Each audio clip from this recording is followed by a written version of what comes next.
Assalamualaikum warahmatullahi wabarakatuh. Perkenalkan, nama saya Hayuning Pujimastuti. Saya berasal dari Prodi D3 Teknik Telekomunikasi. Di sini saya akan menjelaskan tentang penguat common collector. Nah, yang pertama, seperti ini rangkaian penguat common elektornya yang di sisi samping ini pada gambar yang tertera, dan di sini pada gambar yang diaplikasikan pada aplikasi Proteus. Lalu sifat-sifat penguat common elektor itu sendiri memiliki sifat impedansi inputnya tinggi, impedansi inputnya rendah, ada juga dan penguatan arusnya besar, penguatan tegangannya kurang dari 1, penguatan dayanya kecil, tidak mengalami perubahan fase pada outputnya. Lalu pada percobaan yang pertama, dengan menggunakan analisis ekuivalen DC, hitunglah terlebih dahulu berapa tegangan B, tegangan E, IE, dan tegangan CE dengan menganggap HFE-nya itu beta sama dengan 100 dan alfanya sama dengan 1. Ini untuk menghitung pada tegangan B-nya itu R2 dikali 12 volt per R2 plus R1. Nah, untuk R2-nya itu R2-nya itu bernilai 10 kilo kali 12 dan R2-nya 10 kilo dan R1-nya itu 22 kilo. Nah, akan mendapatkan hasil 3,75 volt. Untuk tegangan E-nya itu IE dikali RE dengan rumusnya seperti itu dan mendapatkan hasil 2,77 volt. Lalu untuk tegangan CE-nya itu 12 tambah plus minus 2,77 mendapatkan hasil 9,23 volt. Nah, ini hasil perhitungan pada teori. Lalu kita akan melihat pada perhitungan aplikasi Proteusnya akan seperti ini. Coba dilihat. Nah, seperti ini rangkaiannya. Jika dikecilkan akan tampak seperti ini. Nah, seperti ini rangkaiannya. Ini tampak kecilnya. Lalu kita akan mengezoomnya supaya terlihat angka tertera pada alat ukur ini. Lalu ini dibuka terlebih dahulu. Terus dirunkan. Nah, ini bentuk gelombangnya terlihat pada osiloskop akan berbentuk lurus seperti ini. Ini di sini melihat pada tegangan B-nya. Tegangan B-nya mendapatkan hasil 3,64. Nah, ini sedikit ada selisih pada perhitungan teori dan perhitungan pada aplikasi ini. Ini tegangan E-nya 2,93 dan tegangan CE-nya 9,07. Nah, seperti itu. Lalu kembali lagi pada PowerPoint.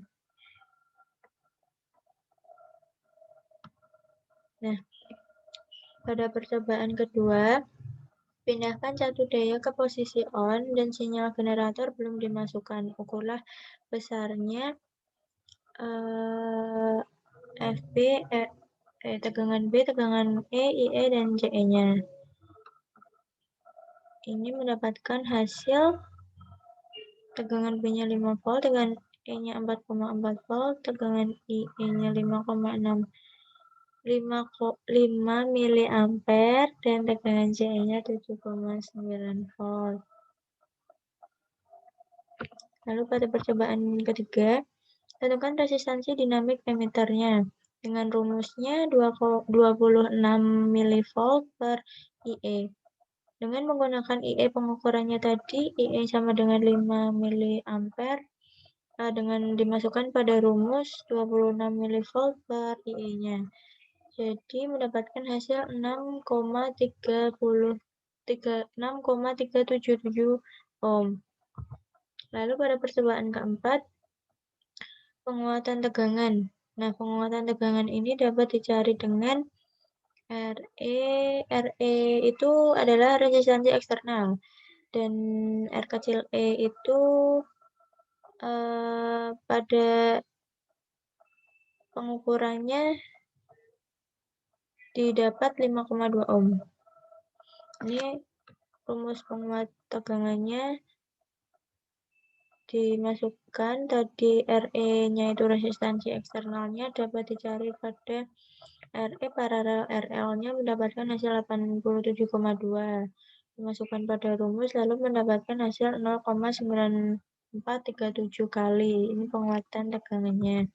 Lalu percobaan kelima, mencari impedansi inputnya. Impedansi inputnya dicari dengan rumus RTH paralel dengan beta RE plus RE. Nah, RTH itu sendiri dicari dari paralel R1 dan R2. Nah, paralel R1 dan R2 itu untuk R1-nya 22 kilo ohm dan R2-nya itu 10 kilo ohm dan mendapatkan hasil 6,875 kilo ohm. Lalu untuk memasukkannya pada impedansi inputnya, tadi rumusnya seperti ini, dimasukkan dengan mendapatkan hasil 3947,43 ohm. Nah, lalu pada percobaan ke-6, pasang sinyal generator dengan masukkan gelombang sinus dengan frekuensi 1 kHz dan amplitudenya 1 volt. Lalu ukurlah tegangan masukannya dan keluarannya. Kemudian dari pengukuran ini, hitung penguat tegangannya. Nah, ini pada aplikasi protes ini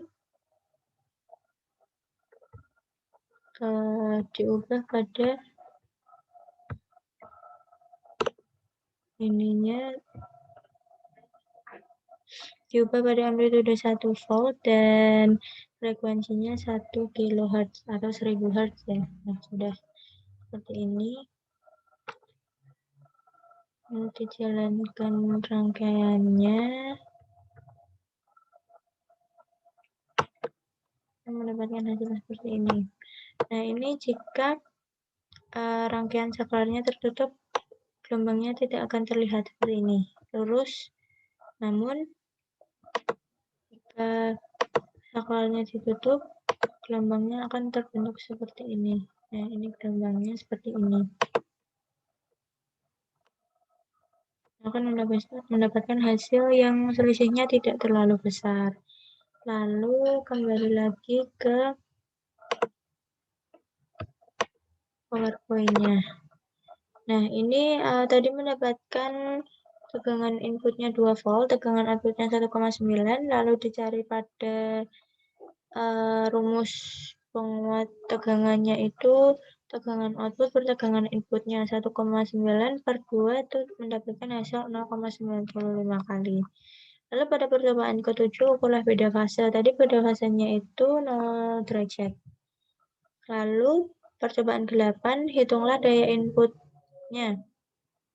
Dan dengan persamaan P input 0,707 dikali tegangan input max kuadrat per impedansi input dan hitung pula daya yang disisipkan yaitu daya beban keluaran output maksud saya dengan persamaan rumus 0,707 kali tegangan output maksimal max kuadrat per RL. Nah, dengan menggunakan rumus tersebut akan mendapatkan hasil tegangan daya inputnya 0,1 mW dan daya outputnya 4,5 mW. Nah, lalu pada percobaan 9 dengan menggunakan hasil perhitungan langkah itu dapat dihitung menggunakan rumus daya output per daya input nih. Daya output per daya input ini untuk mencari penguatan daya. Penguatan daya itu sendiri dengan rumus tadi tegangan output per tegangan input dimasukkan nilainya lalu mendapatkan hasil penguatan tegangannya itu 45 kali. Nah, untuk selanjutnya pertanyaannya yang pertama, mengacu pada gambar rangkaian percobaan, apa yang menyebabkan terjadi perbedaan antara perhitungan tegangan bias DC dengan hasil pengukuran?